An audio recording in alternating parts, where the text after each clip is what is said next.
नमस्कार। आज के इस वीडियो में हम डिस्कस करेंगे इनफर्टिलिटी यानी कि बांझपन के बारे में। आजकल बहुत सारे ऐसे कपल्स हैं जो इनफर्टिलिटी की समस्या से जूझ रहे हैं। बहुत कोशिशों के बाद, बहुत सालों से ट्रीटमेंट लेने के बाद भी वे कंसीव नहीं कर पा रहे। तो इसके क्या क्या कारण हो सकते हैं वो आज हम बात करेंगे। तो जो इनफर्टिलिटी के कॉजेज हैं, जो कारण हैं, उसमें सबसे पहले फीमेल फैक्टर्स और मेल फैक्टर्स दोनों रिस्पॉन्सिबल हैं। कुछ केसेस में फीमेल फैक्टर्स रिस्पॉन्सिबल होते हैं, कुछ केसेस में मेल फैक्टर्स रिस्पॉन्सिबल होते हैं और कुछ केसेस में दोनों ही फैक्टर्स रिस्पॉन्सिबल होते हैं। अब फीमेल फैक्टर्स में क्या क्या कारण हैं? फीमेल फैक्टर्स जो है उसमें सबसे पहला कारण जो है वो है पीसीओडी। पीसीओडी यानी कि पॉलीसिस्टिक ओवेरियन डिजीज। पीसीओडी की समस्या जो है वो इनफर्टिलिटी का मेन कारण है।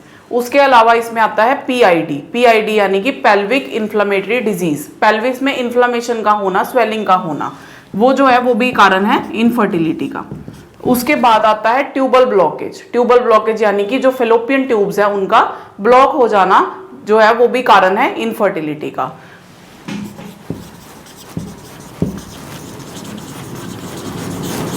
और चौथा कारण है लो एएमएच। लो एएमएच यानी कि anti Mullerian hormone. Anti Mullerian hormone का कम होना यानी कि ओवेरियन रिजर्व का कम होना दर्शाता है। जो ओवरीज है उसमें फॉलिकल्स का कम होना जो है वो कारण है इनफर्टिलिटी का।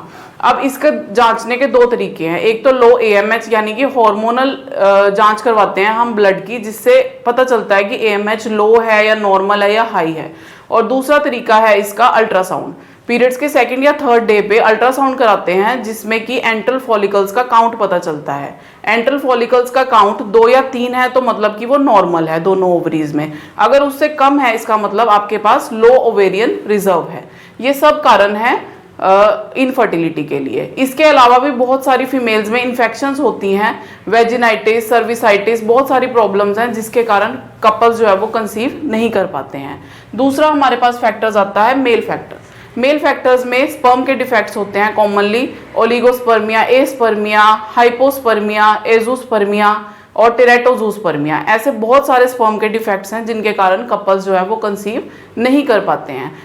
इनफर्टिलिटी के लिए आयुर्वेद में बहुत ही अच्छा उपचार संभव है। यदि आप भी इनफर्टिलिटी की समस्या से जूझ रहे हैं तो किसी भी क्वालिफाइड आयुर्वेदिक डॉक्टर से संपर्क करें। अधिक जानकारी के लिए हमारे नंबरों पर संपर्क कर सकते हैं। धन्यवाद। अगली वीडियो में हम किसी अन्य विषय पर चर्चा करेंगे। इसके लिए आप हमारे साथ बने रहिए डॉक्टर लोकेश आयुर्वेदा चैनल के साथ।